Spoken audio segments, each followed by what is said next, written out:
नमस्कार, मैं रविंद्र से आप सभी का अपने YouTube चैनल पर स्वागत करता हूं।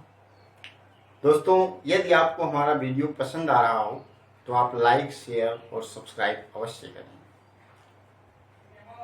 आज हम लेकर के आए हैं बहुत ही चर्चित विषय, जो हिंदी विषय में सबकी समस्या बनी हुई है, जिसको हम अलंकार कहते हैं। सबसे अधिक समस्या आपको अलंकार पहचानने में होती है, तो आज हम अलंकार पहचानने के बारे में सीखेंगे। इससे पहले हमने अनुप्रास, उपमा, अनुप्रास, श्लेष, यमक और अलंकार के भेद, ये सारी चीजें बताई। आज की इस वीडियो में हम बताएंगे उपमा अलंकार के बारे में। उपमा अलंकार, देखिए, उपमा अलंकार। उपमा अलंकार किसे? उपमा यानी कि जहां पे किसी का किसी से तुलना किया जाता है, वहां पर उपमा अलंकार होता है। जैसे आप कहने का मतलब, जब किसी की किसी से समानता प्रकट की जाए, जब हम एक दूसरे की समानता प्रकट करते हैं, एक दूसरे की तुलना करते हैं, उपमा देते हैं, तो वहां पर उपमा अलंकार होता है। जैसे यदि हम कह दें कि सीता का मुख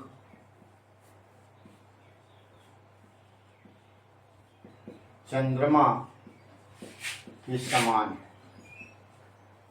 सीता का मुख चंद्रमा के समान है। अब देखिए, सीता का मुख किसके समान? चंद्रमा से तुलना किया जा रहा है कि वाह, चंद्रमा के समान इसका मुखड़ा है, तो वहां पर उपमा दिया जा रहा है, उपमा अलंकार। ठीक, कहीं भी किसी प्रकार की आप खुद से तुलना कर सकते। अब उपमा अलंकार के जो अंग होते हैं उनको हम जानेंगे, और उन अलंकारों को पहले जान लेते हैं। उपमा अलंकार का परिभाषा हमने बताया, जिसमें जहां पर तुलना की जाए, तो उपमा में दो तीन चीजें आपको मिलेंगी। पहला तो मिलेगा उपमा में उपमेय, चार चीजें मिलती हैं। उपमेय, उपमान,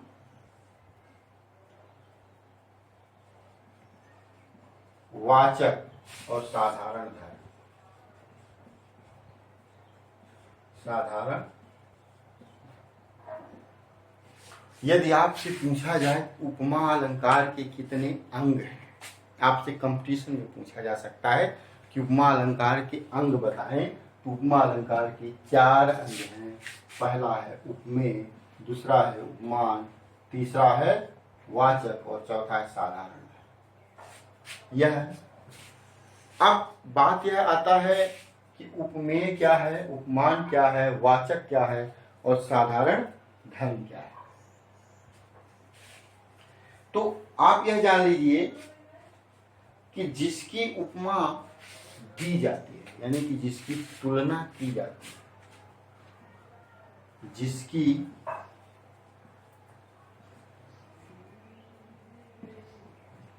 उपमा दी जाती है,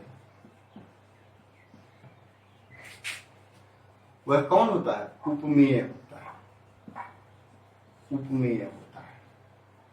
और जिससे उपमा की जाती है, जिससे उपमा की जाती है या दी जाती है, की या दी जाती है, उसे क्या कहेंगे? उपमान कहेंगे। ठीक, जैसे हमने कहा कि सीता का मुख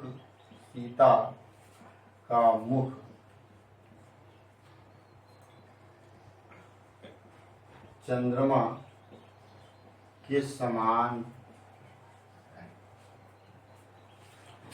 सीता का मुख चंद्रमा के समान है, तो सीता का, देखिए, सीता का मुख, यह क्या हो गया? उपमेय हो गया। सीता का मुख क्या हो गया? उपमेय हो गया। और किससे तुलना की जा रही है? चंद्रमा से की जा रही है। तो चंद्रमा क्या हुआ? उपमान हुआ। तो उपमेय और उपमान, अब तो यह हो गया कि उपमेय और उपमान। कहने का मतलब सीता का मुख क्या हो गया? इसकी तुलना किससे की जा रही है? चंद्रमा से की जा रही है। दूसरा चीज वाचक क्या होता है? वाचक जो दोनों को जोड़ने का काम कर रहा है। वाचक का मतलब यह होता है कि उपमेय और उपमान की समानता को प्रकट करने वाले जो शब्द होते हैं, इसकी समानता को प्रकट करने वाले, जैसे यहाँ पर के। और समान क्या हो गया? जो दोनों की समानता को प्रकट कर रहा हो। जैसे समान है तो समान क्या हो गया? हमारा साधारण धर्म हो गया। कहने का मतलब उपमेय और उपमान के बीच जो भाव, रूप, गुण, धर्म, इन सब चीजों का वर्णन करने लगे, वह क्या होता है? साधारण धर्म होता है। और जो इन दोनों का योजक होता है, उन दोनों को प्रकट करता है, दोनों के गुणों को प्रकट करता है, वह क्या होता है? वाचक होता है। तो यहाँ पर वाचक क्या हो गया? के हो गया। और समान क्या हो गया? साधारण धर्म हो गया। तो इस प्रकार से उपमेय, उपमान, वाचक और साधारण धर्म। जैसे आपको एक और हम उदाहरण बताते हैं। यदि हम कह दें पीपर पात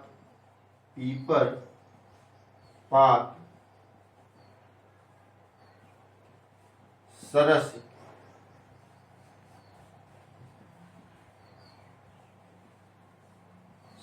मन डोला। देखिए, पीपर पात यानी पीपल का पत्ता हो गया। पीपल का पत्ता,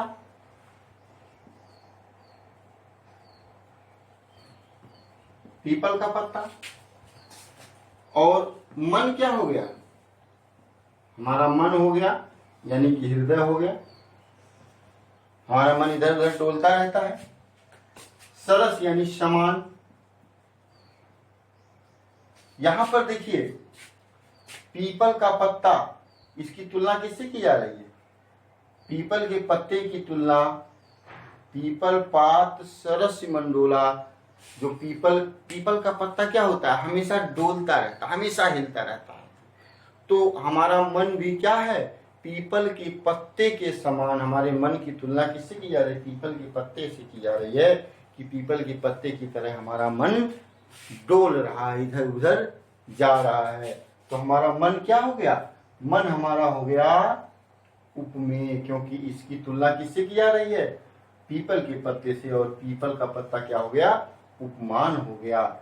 सरस, यह सरस जो है यह साधारण क्या नाम है? वाचक हो गया। और डोला, डोला देखिए, मन भी डोल रहा, पीपल का पत्ता भी डोल रहा है। इनके दोनों गुणों को प्रदर्शित कर रहा है, इसलिए यहाँ पर साधारण धर्मीय हो जाएगा। तो पीपल के पत्ते के समान जब हमारा मन डोलने लगा, तब वहां पर कौन सा होगा? उपमा अलंकार हो। तो अर्थात इस प्रकार से हम देखें कि उपमा अलंकार हमारा कहां पर होगा? उपमा अलंकार वहीं पर होगा जहां पर उपमा अलंकार वहां होगा जहां पर तुलना किया जाता है। तो इस प्रकार हम देख लिए उपमेय, उपमान और वाचक, साधारण धर्म, ये सब समझ लिए। एक बार फिर से देख लेते हैं। उपमेय किसको कहेंगे? कि जिस वस्तु की तुलना की जाती है। उपमेय किसको कहेंगे? जिस वस्तु की तुलना की जाती है, जिसकी उपमा दी जाती है। ठीक है। और उपमान किसको कहेंगे? उपमान उसको कहेंगे जिससे तुलना की जाए, जिस वस्तु से तुलना की जाती है। और साधारण धर्म किसको कहेंगे?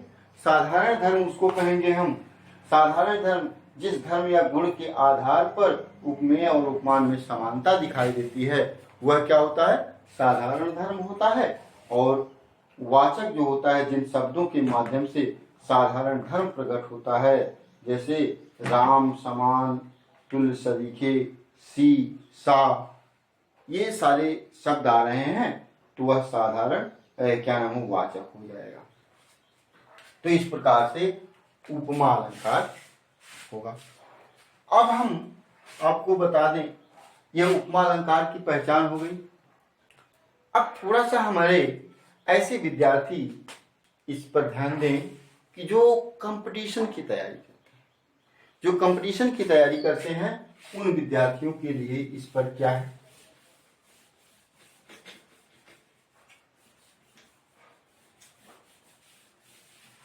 तो पहले नंबर तो उपमा अलंकार के अंग क्या हो गए, 4 अंग हो गए, उपमेय, उपमान, वाचक और साधारण धर्म। उसके बाद अब आपसे कंपटीशन में यह पूछा जा रहा है उपमा अलंकार के भेद कितने। तो उपमा अलंकार के कितने भेद हैं आप यह देख लें। उपमा अलंकार के 3 भेद हैं। पहला तो होता है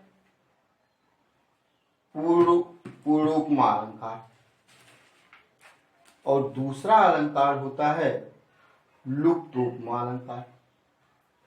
पहला होता है पूर्वोपमा और लुप्तोपमा। तो पूर्वोपमा क्या है और लुप्तोपमा क्या है, इसको हम देखते हैं। इसके 2 भेद होते हैं। 2 भेद कौन कौन से होते हैं। एक होता है ये उसमें सभी अंग, सभी चीजें, जितने अंग होते हैं, जैसे उपमा अलंकार के 4 अंग होते हैं, चारों अंग की उपस्थिति होती है। और कुछ कभी कभी ऐसे होते हैं उसमें किसी न किसी अंग का गायब रहना होता है, कोई न कोई अंग छुपा रहता है। तो जैसे तो इसको कहेंगे जिसमें सभी अंग मौजूद होते हैं उसको कहेंगे पूर्वोपमा। पूर्वोपमा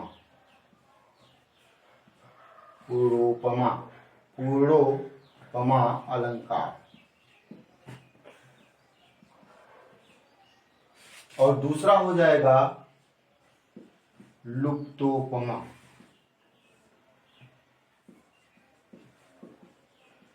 लुप्तोपमा अलंकार। पूर्वोपमा अलंकार वह होगा जिसमें उपमा अलंकार के सभी अंग मौजूद होंगे। जैसे अभी हमने कहा, एक उदाहरण दिया, पीपर पात सरस।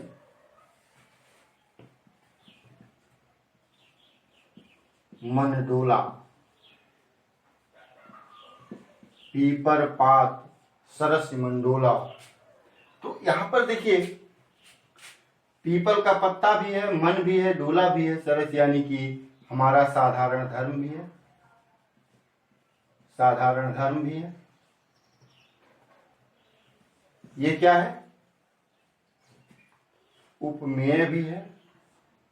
ये क्या है, उपमान भी है। और क्या है, वाचक। यही तो 4 होते हैं। उपमा अलंकार के 4 अंग यही होते हैं और चारों अंग यहाँ पर उपस्थित हैं। जब चारों अंग उपस्थित रहेंगे तो वहां पे पूर्वोपमा अलंकार होगा। और लुप्तोपमा अलंकार वहां पर होता है कि जैसे यदि हम आपको कह दें कि कनक बेल सी सुबरन वारी किसलय कलित हरित तनसारी। कहते हैं कि कनक बेल सी, उदाहरण है इसका उपमा अलंकार का जो आपका, कि कनक बेल सी सुबरन वारी किसलय कलित हरित तनसारी, वह यह है। इसमें जो है देखिए, कनक बेल सी सुबरन वारी में इसमें सब कुछ है, लेकिन इसमें उपमेय की पता नहीं चल पा रहा है। उपमेय का पता नहीं चल पा रहा है। इसमें उपमान जो है कनक बेल हो जाएगा। उपमान जो है हमारा यह कनक बेल हो जाएगा उपमान। अब कनक बेल हमारा क्या हो गया, उपमान हो गया। कनक बेल जब हमारा उपमान मिल गया, और सी इसमें क्या है, हमने पहले ही कहा कि वाचक जो होगा सी सा सम, ये चीज मिलेगा वाचक। तो सी सा सम यह चीज जब मिलता है तो यह क्या है, वाचक मिल गया। और सुबरन वारी यह क्या है, साधारण धर्म है। साधारण धर्म है। तो साधारण धर्म अब देखिए, आपको उपमान मिला, वाचक मिला, साधारण धर्म मिला, लेकिन उपमेय कहीं नहीं मिल रहा है। और जो उपमेय नहीं मिल रहा है, यहाँ पर एक अंग लुप्त है, इसलिए यहाँ पर लुप्त उपमा अलंकार होगा। अब हम उपमा अलंकार का पहचानने का सबसे शार्ट तरीका बताते हैं कि उपमा अलंकार का शार्ट तरीका, तो उसमें जब यही वाचक आप पहचानिए कि सी सा सम, यह वाचक यदि कहीं मिल जाता है तो वहां पर उपमा अलंकार होगा, निश्चय ही उपमा अलंकार होगा। आप इसे देखें। तो आपने यह उपमा अलंकार देखा। आप उम्मीद करते हैं कि आपको उपमा अलंकार का यह वीडियो पसंद आया होगा। धन्यवाद।